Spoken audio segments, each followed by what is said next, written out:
Hi BookTube, it's Amy, and we're back reading again from the Anatomy of Bibliomania by Holbrook Jackson. Today on page 158 with a section titled Varieties of Book Eaters.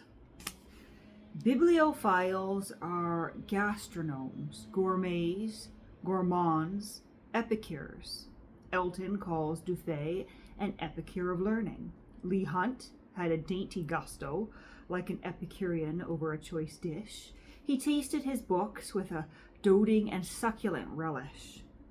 Narcissus Luttrell was voracious in his bibliomaniacal appetites, and in the pathological stage they are Helones laborium, book gluttons like Matthias Corvinus, king of Hungary, who had the largest library in Europe, and was derided for a mere gourmandizer of books. Voracious of indiscriminate appetite. Bookmen taste, chew, masticate, nibble, ingustate, devour, gorge, cram. They are subject to appetite and repletion, starving, overeating, the one reacting upon the other, and thus precipitating indigestions and dyspepsia. Richard notes such a result from a condition of poetic starvation, where the sufferer swallows all the poetry he can for a while, hoping that it will do him good and improve his taste, but gorging, whether of poetry or puddings, induces bad digestion, not good taste. Critics, Arnold Bennett observes, have been known to contract mortal occupational diseases of the mind from a steady diet of bad books. Better be selective and moderate, for thus only is safety to be found. Taste is still conditioned by the palate, says Gerard, and a safe diet makes a clean palate. Shakespeare and Milton and Wordsworth are, he says, a clean diet.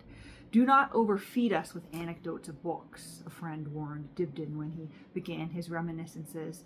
Too much book food overcharges nature, saith Jeremy Collier, and turns more into disease than nourishment. 'Tis thought and digestion which makes books serviceable, giving health and vigor to the mind. Who readeth much and never meditates is like a greedy eater of much food.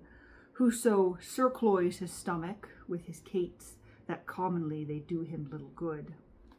As Edward and Waverley, who, like the epicure who only deigned to take a single morsel from the sunny side of a peach, read only so long as a book amused him, and then on to another, and so nibbling until the passion for reading, like other strong appetites, produced by indulgence a sort of satiety. Francis Osborne advocates a few books, thoroughly digested, rather than hundreds but gargled in the mouth. John Locke counsels as much. It is necessary to be of the ruminating kind, not enough to cram ourselves with a great load of collections unless we chew them over again. They will not give us strength and nourishment. Quintilian supports him in this when he gives out that only the best writers are to be read, and that when a volume is finished, it is to be gone through again from the beginning. For the rest, we may ignore those testy and choleric cavaliers whom Sir John Harrington so well confutes out of Martial. The readers and the hearers like my books, and yet some writers cannot them digest. For what care I, for when I make a feast, I would my guests should praise it, not the cooks. Quoting there from Epigrams. For the most part, authors of books will agree with him, but all critics are not literary dyspeptics. Some, and they as like as not among the best, are peptonicers of otherwise tough works. The book tasters or reviewers of Saxony and Pomerania in Richter's time were called pregustastors because they eat a mouthful of every book beforehand and tell the people whether its flavor be good. They roll fine phrases over the palate as they would any other dainty, no morsel more delicious than a right book. Better taste it kindly than gulp it down freely.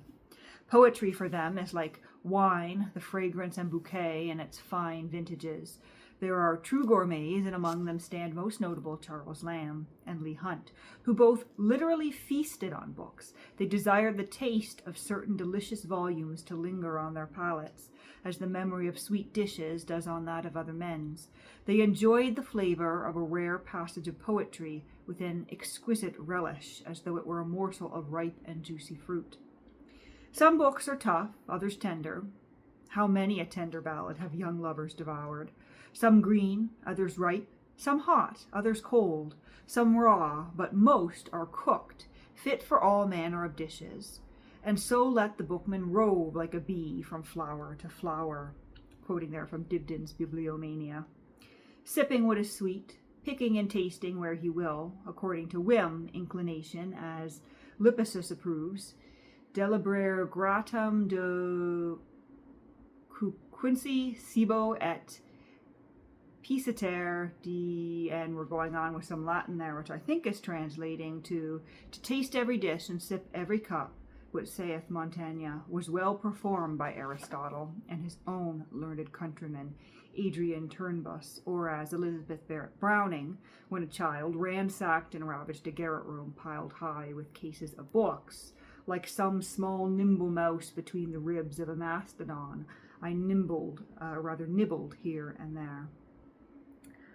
That quote coming from Aurora Leigh.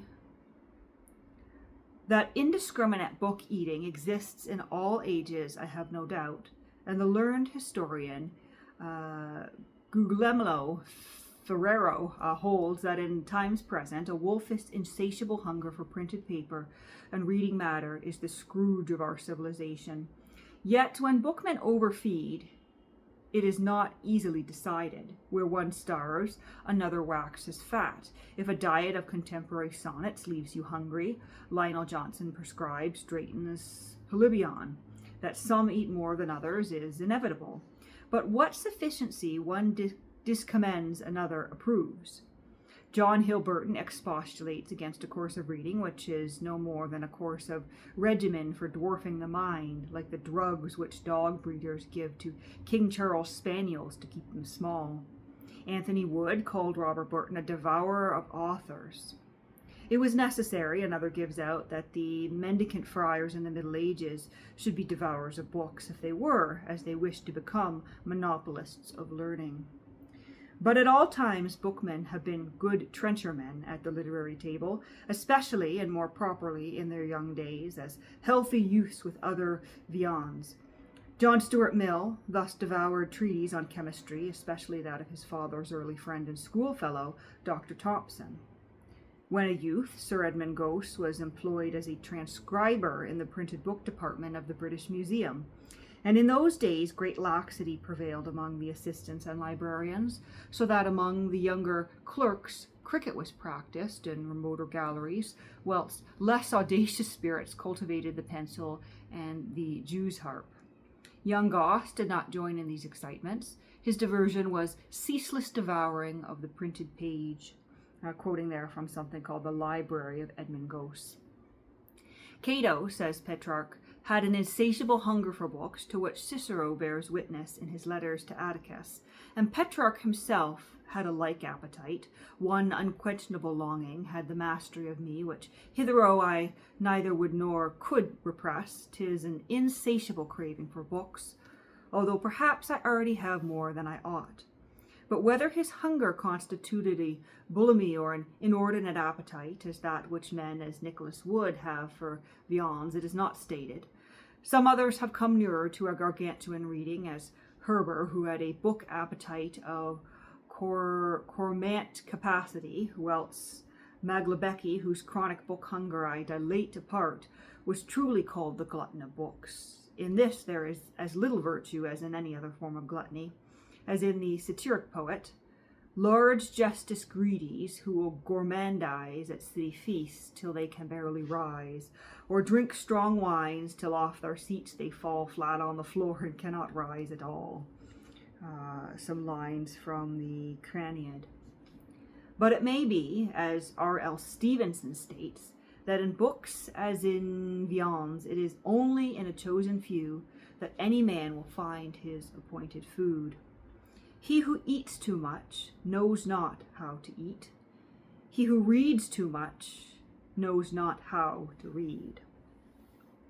And that he who eats too much comes from Brillat Savarin's Physiologie du Goût, translated by Anderson. So physiology of hunger or appetite, I guess. But that's nice that we do end with a reference to Robert Louis Stevenson. But that brings us to the end of that section there. The next is called The Physiology of Book-Eating Gourmets and Gourmands.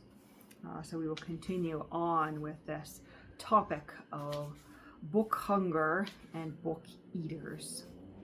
And I'm seeing later on we've got something called cuisine, but we will end it at that for today.